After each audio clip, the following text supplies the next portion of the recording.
बिस्मिल्लाहिर्रहमानिर्रहीम नहमदुहु व नसल्ली अला रसूलिहिल करीम।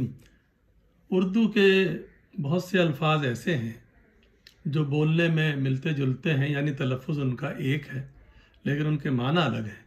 आइए आपकी खिदमत में कुछ अल्फाज पेश करते हैं। स्क्रीन पर आपको अल्फाज लिखे हुए नज़र आ रहे हैं और उनके मायनों के साथ, और जहाँ मुमकिन हुआ हमने वहाँ, या मुमकिन नहीं जहाँ ज़रूरी था वहाँ हमने ज़ेर ज़बर पेश भी लगाए हैं। तो पहला लफ्ज़ जनाब अर्ज़, अलिफ रे ज़ुआद। ये ज़मीन के लिए कहते हैं, ज़मीन को अर्ज़ कहते हैं। इसी आवाज़ में ऐन रे ज़ुआद, उर्दू में ऐन और अलिफ और हमज़ा का एक ही मतलब तलफ़्फ़ुज़ होता है। तो इस अर्ज़ का मतलब, ऐन वाले का मतलब है गुजारिश या ये चौड़ाई के लिए इस्तेमाल होता है। दूसरा लफ्ज़ जनाब सदा, सदा खुश रहो, सीन से, और इसी आवाज़ में स्वाद से सदा, आवाज़ को कहते हैं, उसकी सदा नहीं आ रही। फिर जनाब अगला लफ्ज़ है आपके सामने हाल, हाय हुत्ती हम कहते हैं, हलवे वाली है कह लीजिए। हलवा शुगर वाले को नहीं खाना चाहिए। तो हाल मौजूदा ज़माने को कहते हैं, हालत को भी कहते हैं, क्या हाल है आपके। और हाल, हाय हव्वज़ हम कहते हैं, आप उसको हाथी वाला हाँ कह दीजिए, हे कह दीजिए। लंबा और बड़े कमरे को हॉल कहते हैं, अंग्रेज़ी का हॉल उर्दू में आ गया है ये। फिर जनाब रोज़ा, रे वाओ जे गोल है कह लीजिए, आपकी आसानी के लिए हम कहते हैं। इस्लाम का रुकन है, रोज़ा रखा जाता है रमज़ान में। और इसी तलफ़्फ़ुज़ के साथ रे वाओ ज़ुआद, और हाय मुख्तफ़ी है, आप उसको हाय मख्फी थोड़ी देर के लिए कह लीजिए, जिसकी आवाज़ अलिफ की तरह आती है। तो रोज़ा, ये बुज़ुर्ग के मज़ार को कहते हैं रोज़ा। लिखने में, आवाज़ में तकरीबन दोनों एक जैसे हैं। अगला लफ्ज़ जनाब फ़ेल, फ़ेन लाम, फ़ेल काम को कहते हैं। और फ़ेल, फ़े ये लाम, ये भी अंग्रेज़ी का लफ्ज़ है, वो 10वीं में फ़ेल हो गया, नाकाम हो गया।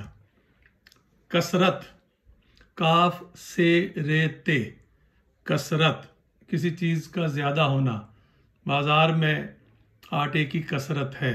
और ये इसी तलफ़्फ़ुज़ पे काफ सीन रे ते कसरत, कसरत वर्जिश को कहते हैं, वो सुबह शाम कसरत करता है। अगला है जनाब आरी, अलिफ मदा रे येरी, आरी मशहूर औजार है लकड़ी काटने वाला, आरी। और इसी तलफ़्फ़ुज़ पे आरी, ऐन अलिफ रे ये, आरी का मतलब खाली, वो अक्ल से बिल्कुल ही आरी है, यानी खाली है, अक्ल है ही नहीं। अगला लफ्ज़ जनाब अलम, अलिफ पे ज़बर, लाम पे भी ज़बर, अलम, गम को कहते हैं अलम। और यही तलफ़्फ़ुज़ ऐन लाम मीम, एक वो इल्म होता है, वो हम बात नहीं कर रहे हैं, हम बात कर रहे हैं ऐन पे ज़बर और लाम पे ज़बर, अलम, झंडे को कहते हैं, पाकिस्तान का अलम उठाया हुआ है। चारा, चेलिफ चार रे गोल है, चारा, इसका कोई चारा करो, इलाज करो, हल करो, कोई तोड़ करो। और चेलिफ चार रे लिफ रा, चारा, क्या तुमने भैंसों को चारा डाल दिया।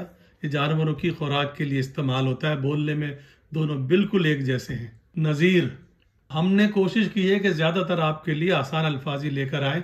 इक्का दुक्का अगर इस किस्म के आ गए तो वो उसको छोड़ दीजिएगा, माफ़ कीजिएगा हमें, क्योंकि ये कसरत से लिखे बोले जाते हैं। तो नज़ीर, नून जोए ये रे, नज़ीर, उस मशहूर शायर का नाम है नज़ीर अकबर आबादी। मिसाल, नज़ीर का मतलब मिसाल, तो बेनज़ीर का मतलब बेमिसाल, इस बात की नज़ीर नहीं मिलती, मिसाल नहीं मिलती। नून जाल ये रे, नज़ीर, नज़ीर कहते हैं डराने वाले को। सरकार दो आलम सल्लल्लाहु अलैहि वसल्लम को बशीर और नज़ीर, बशीर खुशखबरी देने वाला और नज़ीर डराने वाला कहा जाता था।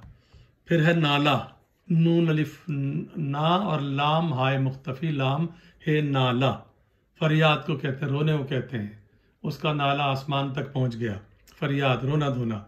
और नून अलिफ ना, लाम अलिफ ला, नाला, छोटी नदी, पानी बहने का रास्ता, कि नाला बह रहा है, ये आमतौर पे बहुत इस्तेमाल होता है।